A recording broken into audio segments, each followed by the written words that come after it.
Wanita itu menderita perlakuan dingin dari ayahnya di keluarga asalnya. Ia tidak pernah diizinkan makan di meja makan. Pukulan dan makian adalah makanan sehari-hari. Setiap kali ayahnya tidak menyukainya, ia langsung dikurung di ruang bawah tanah semalaman. Karena kakaknya tidak sengaja terjatuh saat lamaran, ia menggantikan kakaknya menikah ke keluarga kaya. Sela awalnya berpikir bahwa masuk ke keluarga kaya seperti masuk ke lautan dalam. Tetapi tak disangka, pada hari pertama ia masuk, kakek langsung memberinya sebuah mobil mewah. Kakek bahkan memasangkan cincin pusaka keluarga di jarinya. Sela, yang belum pernah menerima perlakuan seperti itu, sangat terharu. Ia tidak perlu lagi meringkuk di ruang bawah tanah, makan sisa makanan yang ditinggalkan ayah dan tamu. Di waktu luang, ia bahkan bisa menikmati pemandangan laut dari balkon besar. Menikmati pemandangan indah di depannya kapan saja dan di mana saja. Bahkan ibu mertuanya. Namun, Sela tidak peduli dengan hadiah-hadiah ini. Ia lebih peduli pada kasih sayang keluarga padanya.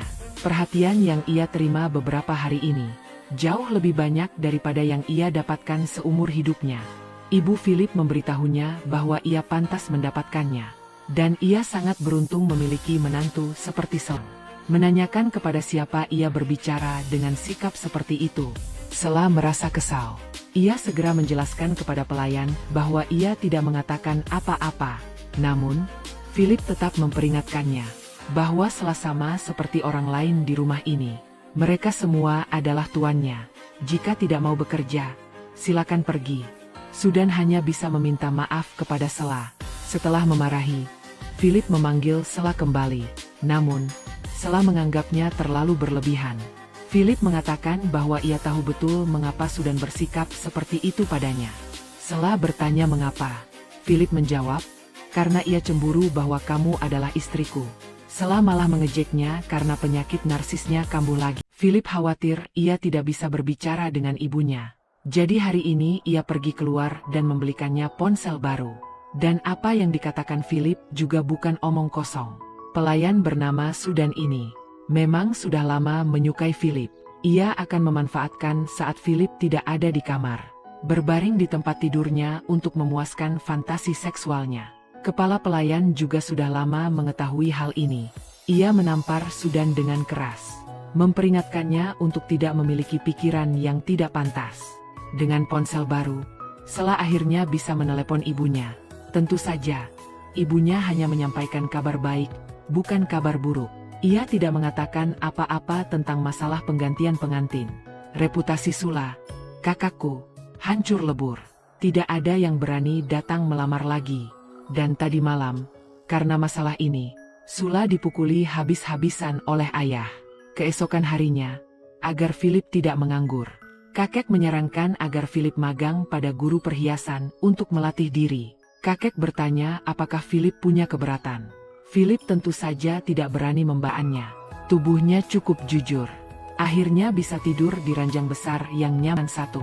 Dia memperkenalkan diri sebagai cucu Haris. Tidak disangka, sang guru sama sekali tidak sopan padanya.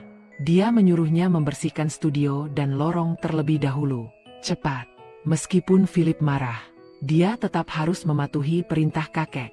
Malam harinya, ibu Philip mengumumkan sebuah berita. Dokter memberitahunya bahwa dia harus menjalani operasi pengangkatan ovarium. Ini berarti dia tidak akan bisa punya anak lagi. Sela sangat bersimpati dengan nasib kakak iparnya. Namun, Philip justru bersikap acuh tak acuh.